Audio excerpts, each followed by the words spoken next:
siago. Nina Isak, Nina Meke, Woko siago. Nite Yoma Wolo Kwago.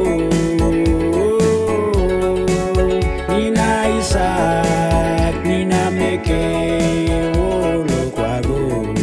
Salve, salam jumpa bagi kita semua, sahabat Selimo Katolik yang dikasihi oleh Tuhan kita Yesus Kristus. Kamis 29 Agustus 2024, bersama saya, Pastor Gokmenteo Setinjak, hadir untuk mengisi renungan Selimo Katolik. Hari ini, Gereja Katolik merayakan peringatan wafatnya Santo Yohanes Pembaptis Martir. Untuk itu, marilah kita awali permenungan kita dengan berdoa.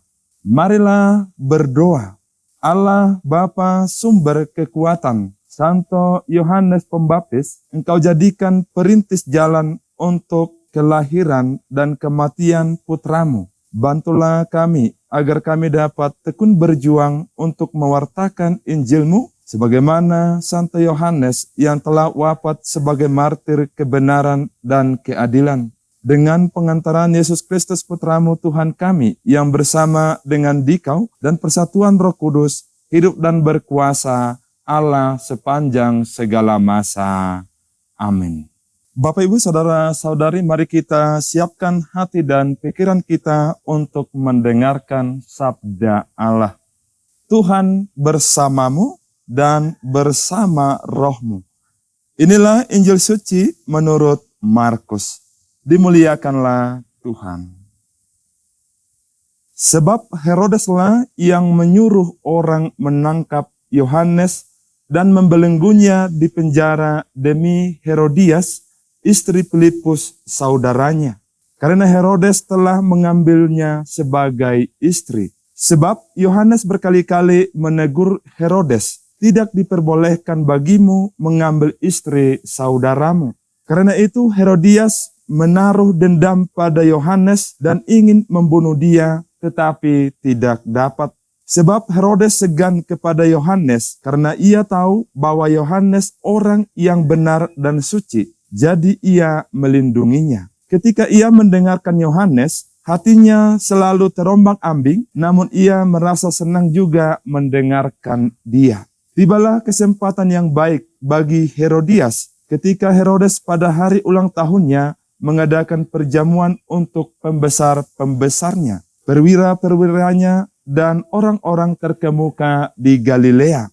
Pada waktu itu anak perempuan Herodias tampil lalu menari, dan ia menyenangkan hati Herodes dan tamu-tamunya. Raja berkata kepada gadis itu, "Mintalah kepadaku apa saja yang kau ingini, maka akan kuberikan kepadamu." Lalu bersumpah kepadanya, "Apa saja yang kau minta dariku akan kuberikan kepadamu, sekalipun setengah dari kerajaanku." Anak itu pergi dan menanyakan ibunya, "Apa yang harus kuminta?" Jawabnya, "Kepala Yohanes Pembaptis." Lalu ia cepat-cepat masuk menghadap raja dan meminta, "Aku mau supaya sekarang juga engkau berikan kepadaku kepala Yohanes Pembaptis di atas sebuah pinggan." Sangat sedihlah hati raja, tetapi karena sumpahnya dan karena tamu-tamunya ia tidak mau menolaknya. Raja segera menyuruh seorang algojo dengan perintah supaya membawa kepala Yohanes. Orang itu pergi dan memenggal kepala Yohanes di penjara.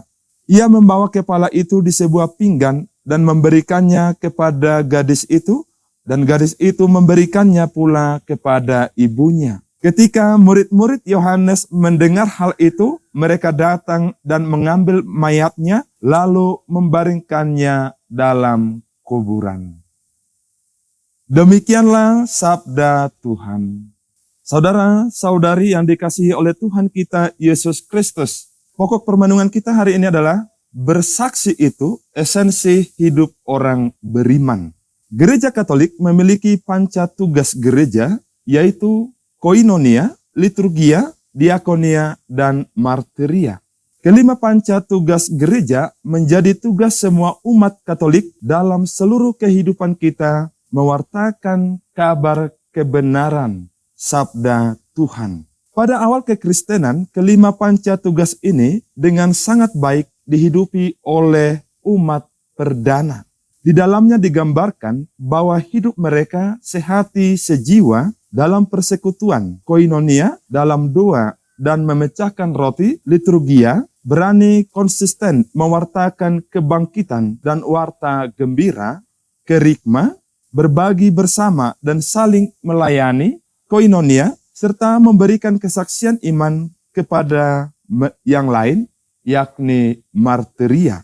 Hasilnya, mereka disukai banyak orang. Ajaran iman dinyatakan dalam hidup konkret dengan penuh keberanian.